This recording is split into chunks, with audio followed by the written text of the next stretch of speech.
네, 우리 사회 다양한 이슈를 가감없이 정리해보는 시간입니다. 김성환의 뉴스 소다. 반도체 문제가 전 세계적으로 뜨겁습니다. 공급망 주도권을 주려는 미국, 또 여기에 대해서 그렇게 할 수 없다. 중국, 이 사이의 갈등이 날이 갈수록 격화되고 있고, 이런 가운데 또 반도체 강국이라고 하는 우리나라의 선택도 상당히 좀 영향을 끼칠 수밖에 없는 상황입니다. 오늘 뉴스 소다에서 미중 간의 반도체 분쟁이 우리 정부 또 기업에는 어떤 영향을 미칠지, 또 이후의 파장은 어떨지 좀 살펴보도록 하겠습니다. KBS 1라디오 시사야 진행자, 시사평론가 김성환 씨와 함께합니다. 어서 오십시오. 네, 안녕하세요. 예. 근데 먼저 반도체가 지금 엄청나게 부족한 건 맞아요? 네, 좀 부족한 건 맞습니다. 좀 부족한 거예요? 많이 부족한 거예요? 많이 부족하죠. 그러니까 공급 부족 사태가 벌어져서 자동차 완성차 업계에서 네. 차를 조립하지 못하고 있다 이런 얘기까지 나오는 거니까요. 그러니까 특히 이제 자동차에 사용하는 반도체 이건 또 다르거든요. 그러니까 일반 우리가 컴퓨터에서 사용하는 반도체라든가 가전제품에 사용하는 반도체가 있고 네. 자동차에 들어가는 반도체는 또 다르다면서요? 네, 그렇습니다. 자동차에 사용하는 반도체는 좀 다른 특성을 갖고 있는데요. 예. 그런 이제 자동차용 반도체가 공급 부족 사태가 지금 벌어져서 특히 더 이제 부각되는 측면도 있고요. 예. 근데 우리가 일반적으로 말하는 반도체라고 해도 뭐 여러 가지 용어들을 사용하잖아요. 네, 네. 그러니까 우리가 D램이라고 하는 메모리 반도체가 있고요. 네. 근데 이거는 우리나라가 뭐 SK 하이닉스하고 삼성전자가 전 세계 시장을 거의 다 뭐 주름 잡고 있다고 해도 과언이 아니고요. 메모리 반도체에서는. 비메모리가 우리가 좀 약했다. 그래서 비메모리 쪽에 네. 시스템 반도체를 설계하고 또 반도체를 생산하는 쪽에 뭐 현재 굉장히 많은 투자를 하고 있는 상황이고요. 네. 근데 자동차 반도체 같은 경우에는 그동안에 이제 그 일반적으로 사용하는 반도체하고 좀 달랐기 때문에 시장이 상대적으로 크지 않았던 거죠. 값도 별로 안 비싸다면서요? 네, 그래서 삼성이나 SK나 이런 큰 이제 반도체 기업들이 생산을 주력으로 하지는 않았던 거예요. 근데 이런 이제 그 반도체 어떤 특성들을 갖고 있는 상황에서 반도체 슈퍼 사이클이라고 해서 반도체 공급 주기가 이렇게 있잖아요. 네, 네. 지금 이제 슈퍼 사이클 단계까지 온 거예요. 그러니까 공급 부족 사태가 벌어진 거죠. 예. 그러다 나중에 가면 또 공급 과잉 상태가 벌어져서 반도체 가격이 막 떨어지고 그러잖아요. 예. 그런 게 이제 맞물린 상황인데 거기다가 기후 문제까지 벌어진 거예요. 그러니까 그 부분인데 우리가 채소라든가 뭐 파가 부족하다거나 이런 경우에는 작황이 안 좋다거나 이런 부분들이 있지만 이런 반도체라든가 이런 것 공장에서 찍어내는 건데 예.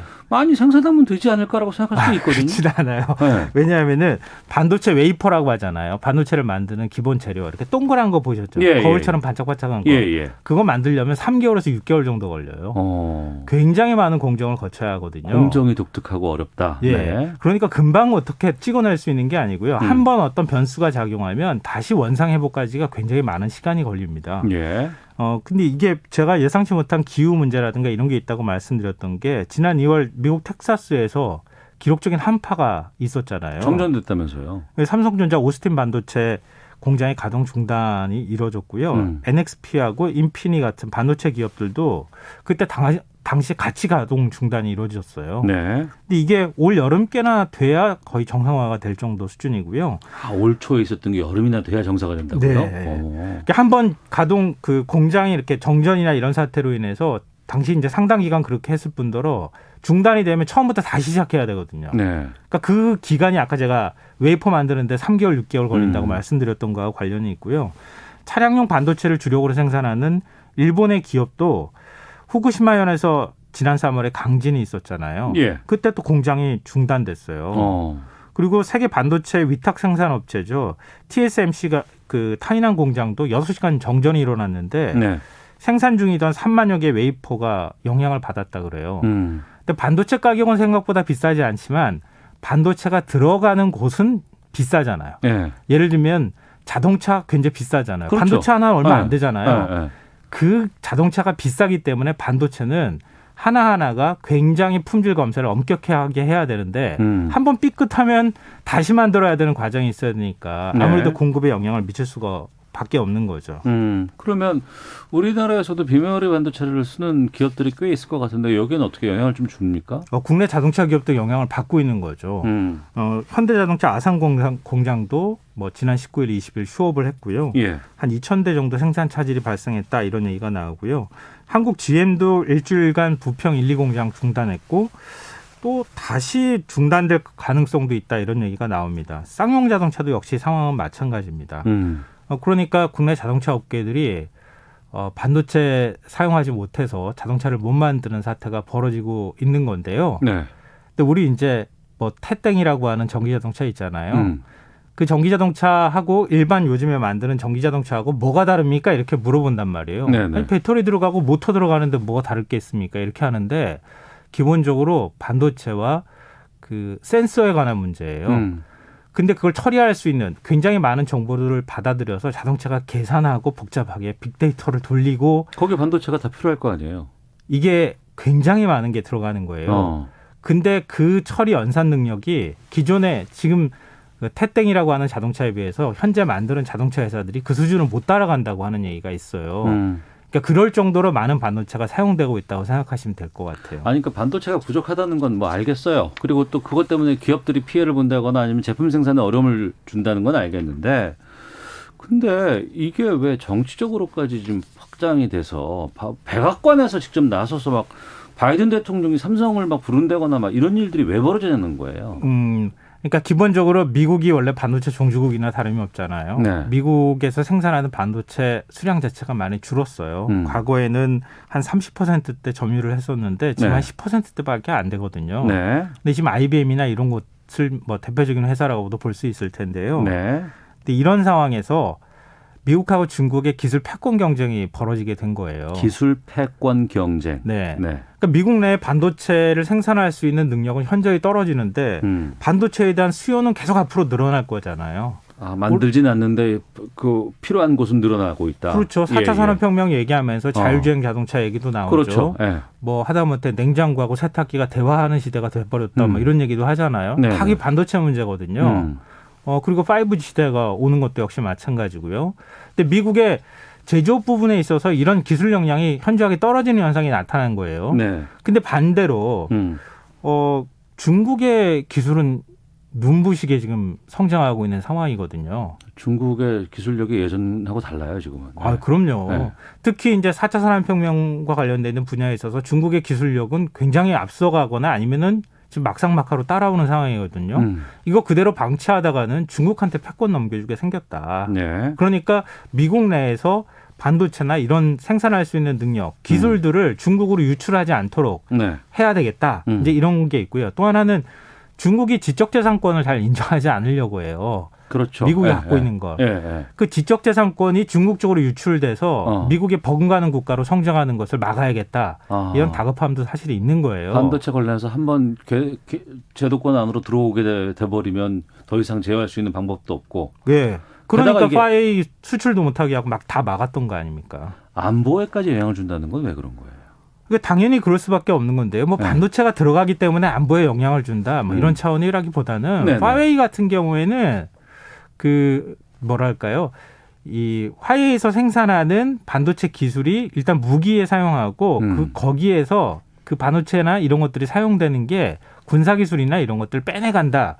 이러면서 미국이 명분을 대긴 했지만 역시 그냥 군사 분야의 직접적인 영향이라기보다는 중국의 패권이 점점 커지는 것을 견제하기 위한 목적이 주다 이렇게 봐야겠어요. 그럼 지금 상황에서 미국은 어떻게 하겠다는 겁니까? 중국을 견제하고 막겠다고 하면서 앞으로 어떻게 하겠다는 거예요? 그러니까 기술 유출하지 않도록 하겠다고 막는 뭐 인적 유출도 그렇고요. 그거 막는 과정과 함께 중국에서 그러니까 그동안에 미국은 그러니까 중국이 경제 성장을 하면서 전 세계의 공장을 중국이라고 했잖아요. 미국의 제조업이 중국으로 대거 이전하는 현상들이 나타났거든요. 미국 바깥으로 다 빠져나갔죠. 그래서 우리 분노한 백인 유권자들 트럼프 대통령 찍었다 이런 얘기 나오잖아요. 그런 것처럼 제조업이 중국 쪽으로 빠져나가는 거 이제 더 막 가지 않도록 하겠다. 이런 게 하나가 있고요. 또 하나는 특히 기술이 더 많이 필요한 이런 분야는 미국 내에서 앞으로 생산하도록 하겠다. 미국 우선주의를 이제 길로 가는 거예요. 그러니까 전 세계 반도체 기업들 다 불러 모아서 바이든 대통령이 화상회의도 했다고 하잖아요. 네네. 그러니까 이것은 그 어제의 인프라를 수리하는 게 아니라 오늘의 인프라를 구축할 필요가 있다. 이러면서 지금의 투자를 그러니까 기업들이 대거 미국에다 투자를 해달라 이렇게 요청하고 있는 상황입니다. 네. 그래서 삼성전자 같은 경우에는 한 5조 규모의 투자를 한다, 뭐 이런 얘기도 나오고 그래요. 그러면 우리나라도 그렇고 우리 기업도 그렇고 미국과의 관계도 상당히 중요하고 또 중국은 또 우리에게 엄청난 시장이잖아요. 어떤 길을 가야 될 거예요, 이게? 굉장히 어려운 문제인데요. 사실 뭐 안보의 차원 이런 차원에서도 우리가 미국하고 중국 사이에서 어떤 외교를 펼칠 것이냐 이거 갈등을 하고 있는 상황이잖아요. 예.